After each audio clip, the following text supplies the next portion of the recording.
咱台湾英国是金蕉王国，讲到去到传统市啊买水果，这金蕉拢爱买贵币的。不过现代社会伫咧改变，便利超商也会当买到一盒金蕉。即马农粮署佮参连锁的早顿店合作，伫咧全台湾450间的分店，也会当买到一支的金蕉。那符合现代人的生活方式，金蕉的品质有进步，价销当然也会当提升。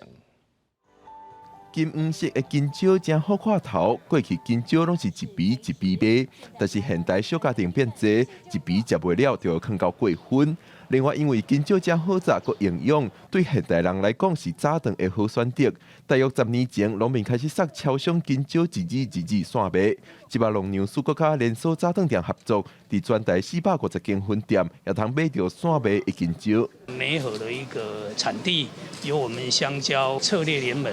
这一些青香蕉的一个供应单位，物流公司它有国内最先进的一个香蕉的一个催熟的一个技术，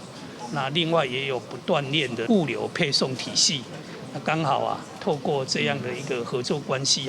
我们把产地到餐桌把它串联起来。台湾金蕉种植面积大约14000公顷，一年产量约35万公吨，数量是国产水果前大班。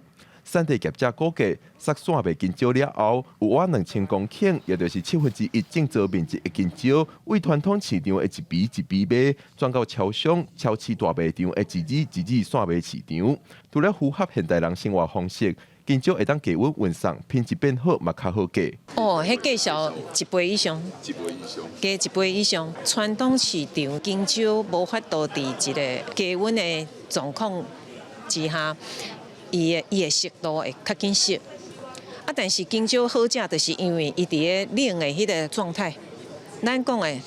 16度、18度，安尼慢慢熟，迄个金蕉就是会较 Q。农粮署当咧想办法扩大国产农产品市场，亲像过去连锁披萨业者用的旺来，大部分拢是进口冷冻旺来。即马国产旺来改进加工技术，通长时间维持品质。连锁披萨业者开始改用国产旺来，也让金蕉质量联名，也当咧推出金蕉加工品，提高金蕉的市草甲价销。记者郭文林玉凯台北报道。